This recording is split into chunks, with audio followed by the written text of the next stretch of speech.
प्रयागराज से इस वक्त एक बड़ी खबर आ रही है। वैक्सीनेशन सेंटर से 35 वायल वैक्सीन चोरी हो गई है। वैक्सीन चोरी होने से हड़कंप मच गया है। सैदाबाद वैक्सीनेशन सेंटर से 11 वायल और धनुपुर सेंटर से 24 वायल वैक्सीनेशन चोरी हो गए हैं। वैक्सीनेशन महाअभियान में भीड़ के चलते वैक्सीन की चोरी हुई है। वैक्सीनेशन के बाद शाम को स्वास्थ्य कर्मियों को इसकी जानकारी हुई। वैक्सीन चोरी के मामले में एफआईआर दर्ज करवाई गई है। चोरी हुई 35 वायल से 350 लोगों को वैक्सीन लग सकती थी। मोहम्मद मोइन फोन लाइन पर हमारे साथ जुड़ गए हैं। मोइन, कैसे खुलासा हुआ और आखिर इतनी बड़ी लापरवाही कैसे हो गई कि वैक्सीन ही चोरी हो गए? देखिए, कल वैक्सीनेशन के लिए पूरे उत्तर प्रदेश में महाअभियान चलाया गया था। इसके तहत प्रयागराज में भी सेंटर्स की संख्या बढ़ाकर 325 के आसपास कर दी गई थी और अभी तक के जो आंकड़े आए हैं उसके मुताबिक कल कम से कम 75,000 से ज्यादा लोगों को वैक्सीन लगाई गई थी। तो तमाम केंद्रों पर काफी भीड़ उमड़ी थी और कुछ जगहों पर खासकर ग्रामीण इलाकों में अव्यवस्था देखने को मिली थी और उसी अव्यवस्था के चलते 2 सेंटर से जो है वो वैक्सीन के वायल चोरी कर लिए गए। एक जगह से 11 वायल चोरी किए गए और दूसरी जगह से 24 वायल चोरी किए गए हैं। तो इस मामले में स्वास्थ्य विभाग ने एफआईआर दर्ज करा दी है। पुलिस इस मामले में पड़ताल कर रही है, लेकिन चिंता का सबब ये है कि आखिर वैक्सीन चोरी क्यों की गई, क्या मकसद था इसके पीछे और इसके पीछे लापरवाही किस तरीके की थी। क्यों जो स्वास्थ्य कर्मी थे वो सजगता नहीं बरत रहे थे, क्योंकि वैक्सीनेशन को रखने का उसकी सुरक्षा का अपना एक मानक होता है, तो उस मानक की अनदेखी क्यों की गई। इस मामले में पुलिस आगे क्या कुछ करेगी, ये तमाम सवाल है जो आगे जांच के बाद जिनका जवाब मिल सकेगा, जांच के बाद खुलासा हो सकेगा। लेकिन कहीं ना कहीं लापरवाही है और इस लापरवाही में कहीं ना कहीं जवाबदेही तय होनी चाहिए। अब देखना यह है कि पुलिस क्या जांच करती है और स्वास्थ्य महकमा अपने मातहत कर्मचारियों के खिलाफ क्या कदम उठाता है। बिल्कुल, अपने आप में बहुत बड़ी लापरवाही और बहुत बड़ा सवाल भी। 350 लोगों को ये वैक्सीन लग सकते थे, लेकिन ये वायल्स चोरी हो गए। चोरी हुई 35 वायल से 350 लोगों को टीका लग सकता था। आप नजर बनाए रखिए। जानकारी के लिए शुक्रिया आपका मोइन। उधर झांसी के थाना चिरगांव के डबरा बुजुर्ग गांव में रास्ते के विवाद को लेकर 2 पक्षों में जमकर मारपीट हो गई और पिटाई का ये वीडियो सोशल मीडिया पर वायरल हो रहा है। मामले की शिकायत भी की गई है। तो 2 पक्षों में जबरदस्त मारपीट हुई, जिसके बाद ये वीडियो वायरल हो रहा है। पुलिस मौके पर पहुंची और सभी को अपने साथ थाने में ले गई।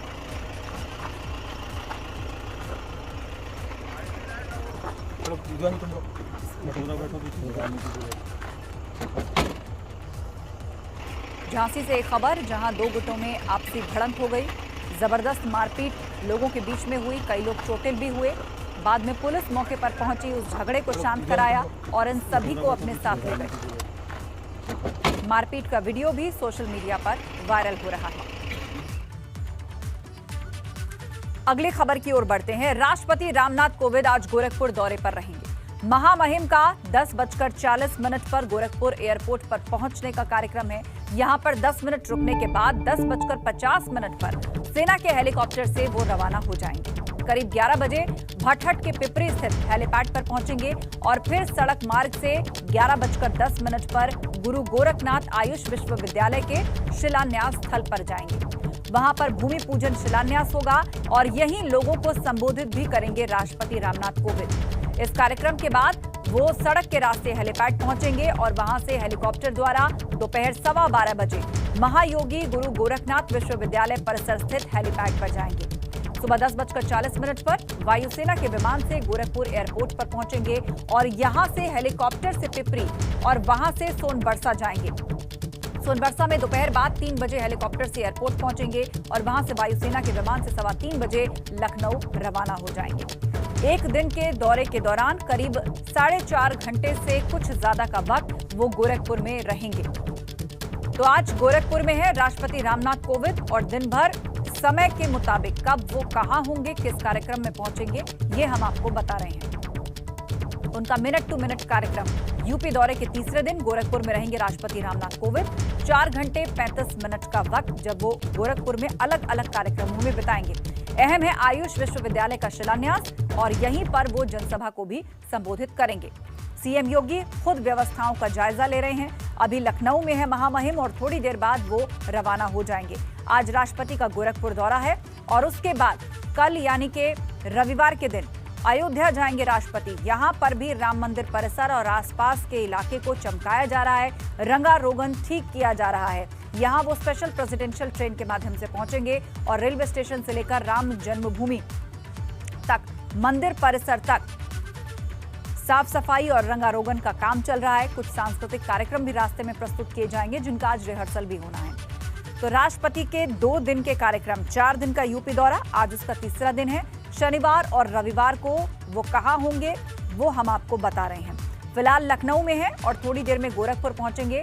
यहां पर सीएम योगी एक व्यवस्था का खुद जायजा ले रहे हैं। लगभग 4 घंटे 35 मिनट तक वो गोरखपुर में ही रुकेंगे। सुबह 10:40 पर वो गोरखपुर एयरपोर्ट पहुंच जाएंगे। 11:10 पर आयुष विश्वविद्यालय का शिलान्यास का कार्यक्रम है। पिपरी में जनसभा को भी संबोधित करेंगे आज राष्ट्रपति। लगभग 4 घंटे 35 मिनट तक गोरखपुर में ही रहेंगे आज महामहिम।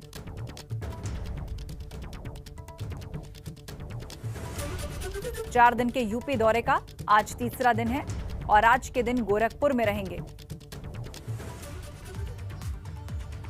आगे बढ़ते अगली खबर आगरा से। जहरीली शराब से होने वाली मौत की संख्या बढ़ गई है। अब तक जहरीली शराब से 14 लोगों की मौत हो चुकी है। पुलिस और आबकारी विभाग की ताबड़तोड़ दबिश जारी है। पुलिस ने 8 थाना क्षेत्रों से अब तक 12 लोग गिरफ्तार कर लिए हैं। प्रियंका गांधी ने भी सवाल उठाए हैं। समाजवादी पार्टी का एक प्रतिनिधि मंडल कल पीड़ितों से मुलाकात करने के लिए आगरा जाने वाला है। तो आगरा में जहरीली शराब से हुई मौतों के बाद अब राजनीति भी तेज है। हालांकि इस मामले में पुलिस ने 8 थाना क्षेत्रों से लगभग 12 लोगों को गिरफ्तार अब तक कर लिया है।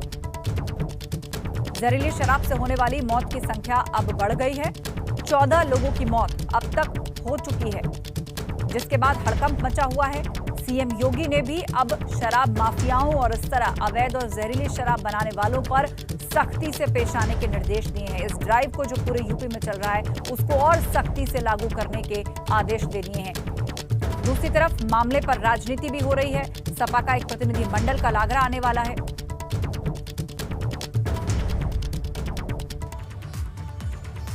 आगे बढ़ते हैं लखनऊ से अगली खबर। बाहुबली विधायक मुख्तार अंसारी के बड़े भाई सिबकातुल्ला अंसारी अब सपा ज्वाइन करेंगे। सिबकातुल्ला को सुबह 10 बजे पार्टी कार्यालय बुलाया गया है। 2007 में सपा और 2012 में कौमी एकता दल से वो विधायक रह चुके हैं। सिबकातुल्ला अंसारी, जो कि मुख्तार अंसारी के भाई हैं, 2017 से बसपा से मैदान में उतरे थे लेकिन जीत नहीं पाए थे। सिबकातुल्ला के साथ कई समर्थक भी सपा की सदस्यता ग्रहण करेंगे। पूर्वांचल की सियासत में खासा दखल रखता है मुख्तार अंसारी का परिवार। और अब उनके भाई सिबकातुल्ला अंसारी, जो 2017 में बसपा से चुनाव लड़े, हालांकि जीत नहीं पाए, वो अब समाजवादी पार्टी में शामिल होने जा रहे हैं। माना जाता है कि अंसारी परिवार का पूर्वांचल की राजनीति में अच्छा खासा दखल है। मुख्तार अंसारी के बड़े भाई सिबकातुल्ला अंसारी अब समाजवादी पार्टी ज्वाइन करने जा रहे हैं। विवेक त्रिपाठी हमारे साथ फोन लाइन पर जुड़ गए हैं। विवेक, सिबकातुल्ला की बात करें तो पिछले विधानसभा चुनाव यानी 2017 में बसपा से वो लड़े थे, हालांकि जीत नहीं पाए, अब सपा में शामिल होने जा रहे हैं। तो आखिर अंसारी परिवार का जो पूर्वांचल की राजनीति में दखल है, मुख्तार अंसारी तो फिलहाल जेल में है, तो 2022 की तैयारी इस तरह की जा रही है कि अब सिबकातुल्ला सीधे तौर पर सपा से जुड़कर चुनावी मैदान में भी क्या दिख सकते हैं? जी बिल्कुल आशा, देखिए जिस तरह से चीजें चल रही हैं, पंचायत चुनाव से इसकी शुरुआत हुई थी। पंचायत चुनाव से ही बाहुबली मुख्तार अंसारी ये चाहते थे कि वो समाजवादी पार्टी में ज्वाइन कर लें। इसके लिए कई बार उनके जो करीबी हैं, उसके जरिए सपा के जो बड़े नेता हैं, उनसे कई बार बातचीत हुई। हालांकि समाजवादी पार्टी मुख्तार अंसारी से परहेज कर रही थी। तब ये तय हुआ कि इनका बड़ा भाई जो है सिबकातुल्ला, उनको पार्टी में शामिल किया जाएगा। और ये पंचायत चुनाव से लेकर अब तक कई चरण की बातचीत के बाद ये फैसला लिया गया और आज अंततः वो दिन आ गया है जब सिबकातुल्ला समाजवादी पार्टी ज्वाइन कर रहे हैं। उनके साथ तमाम समर्थक भी हैं। और पूर्वांचल की राजनीति की बात जैसी अभी आपने कही कि वहां पर कम से कम 10 सीटें ऐसी हैं जहां अंसारी परिवार की दखलंदाजी है, पूरा वर्चस्व है। वहां पर ये 10 सीटों पे तय करते हैं कि कौन हारेगा, कौन जीतेगा, कौन प्रत्याशी चुनाव लड़ेगा। तो सिबकातुल्ला का समाजवादी पार्टी में जाना इसी के महत्वपूर्ण फैसला माना जा रहा है वहां पूर्वांचल की राजनीति को लेकर। और मुख्तार अंसारी बाहुबली विधायक है, जेल में बंद है, उसके बढ़ते हुए कद को भी निश्चित तौर पे ये माना जा रहा है कि सिबकातुल्ला अगर समाजवादी पार्टी में जाएंगे तो वहां पर समाजवादी पार्टी का प्रभाव बढ़ेगा। इसके साथ साथ जो मुख्तार अंसारी है उनके परिवार का, उनके कुनबे का प्रभाव भी बढ़ेगा और आगे अभी तय होगा कि किस सीट से वो चुनाव लड़ेंगे, कहां से कैसे वो चुनाव लड़ेंगे या उनके परिवार के और सदस्य भी चुनाव लड़ सकते हैं। समाजवादी पार्टी उनको टिकट दे सकती है। ये जल्द इस पे बैठक होगी। समाजवादी पार्टी के लोग जो अखिलेश यादव हैं और उसके अलावा जो पार्टी के बड़े पदाधिकारी हैं वो ये तय करेंगे कि कौन कौन अब मुख्तार अंसारी के परिवार से और कौन कौन लोग हैं जो यहाँ पर आएंगे, समाजवादी पार्टी में आएंगे और उसको आगे चुनाव लड़ेंगे, किस सीट से चुनाव लड़ेंगे, उसके क्या मायने होंगे, ये सारे समीकरण देखे जा रहे हैं। जी हाँ, बिल्कुल। तो फिलहाल सिबकतुल्ला अंसारी जो थोड़ी देर में समाजवादी पार्टी कार्यालय पहुंचेंगे और सदस्यता ग्रहण करेंगे, उनके साथ कई समर्थक भी होंगे, वो भी सपा की सदस्यता लेंगे। शुक्रिया विवेक चर्चा के लिए।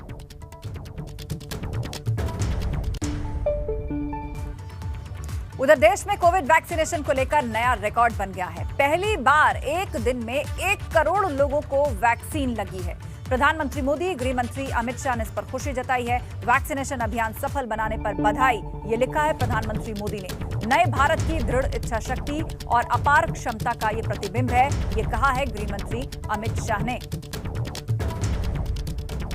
तो पहली बार पूरे देश में एक दिन में 1 करोड़ टीकाकरण हुआ है। 1 करोड़ लोगों को कोविड का टीका लगाया गया है।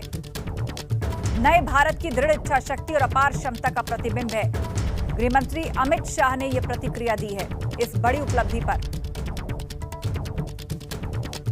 आइए अब आपको दिखाते हैं कि क्या ट्वीट्स किए गए हैं। प्रधानमंत्री मोदी ने लिखा है, रिकॉर्ड टीकाकरण, 1 करोड़ को पार करना एक महत्वपूर्ण उपलब्धि है।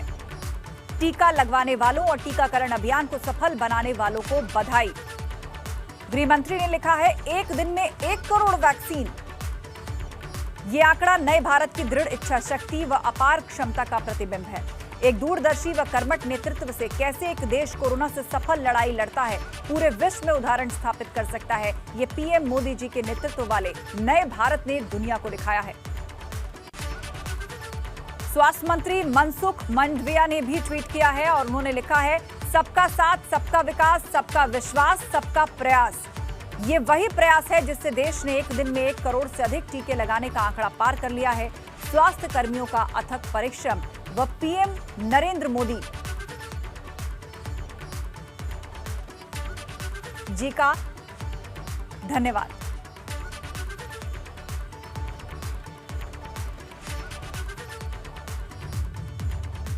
आगे बढ़ते हैं, बड़ी खबर। कोविड वैक्सीनेशन को लेकर यूपी ने भी रिकॉर्ड बनाया है। एक दिन में 28 लाख से ज्यादा वैक्सीन लगाने का रिकॉर्ड। कल यूपी में ही देश का 1/4 वैक्सीनेशन हुआ है। तो सिर्फ देश ही नहीं, उत्तर प्रदेश से देखिए कितना कंट्रीब्यूशन है उस 1 करोड़ में। एक दिन में 28 लाख से ज्यादा वैक्सीन लगाने का रिकॉर्ड उत्तर प्रदेश में बनाया गया है। हालांकि एक दिन में 30 लाख का टारगेट यूपी सरकार ने रखा था, लेकिन तकरीबन उसके आसपास ही दिन के अंत में वैक्सीनेशन का कार्य खत्म हुआ है। इस बार 28 लाख से ज्यादा वैक्सीनेशन के साथ एक नया रिकॉर्ड उत्तर प्रदेश ने बनाया। पूरे देश में 1 करोड़ टीके लगे तो यूपी में 28 लाख से ज्यादा टीकाकरण एक दिन में हुआ है। ये अपने आप में एक रिकॉर्ड है, एक दिन में 28 लाख से ज्यादा वैक्सीन लगाने का रिकॉर्ड। इससे पहले भी वैक्सीनेशन के मामले में यूपी रिकॉर्ड बनाता रहा है, आगे रहा है और अब 3 अगस्त को यूपी में 28 लाख वैक्सीन लगी है। इस बार 28 लाख से ज्यादा वैक्सीनेशन के साथ एक नया रिकॉर्ड उत्तर प्रदेश ने अपने नाम कर लिया है।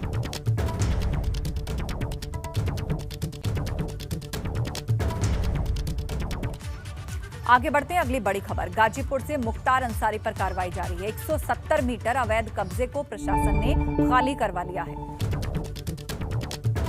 तो गाजीपुर में मुख्तार अंसारी पर कार्रवाई जारी है। 170 मीटर बताया जा रहा है कि अवैध कब्जा था, उसको प्रशासन ने खाली करवा लिया है। तो पूरे प्रदेश भर में जो ड्राइव चल रही है योगी सरकार की, माफियाओं ने जिन जमीनों पर कब्जा किया है, जो अवैध निर्माण काली संपत्ति से बनाया है, उस सबको ध्वस्त करने का जो ड्राइव है, उसमें 170 मीटर अवैध कब्जे को खाली करवाया गया है। उधर जालौन में अवैध और मिलावटी शराब के खिलाफ आबकारी विभाग ने जागरूकता अभियान चलाया है। आधा दर्जन से ज्यादा गांव में आबकारी विभाग ने अभियान चलाया, जगह जगह पोस्टर भी लगवाए और इसी के साथ माइक से अनाउंस करके भी अवैध और मिलावटी शराब के खिलाफ ग्रामीणों को जागरूक किया।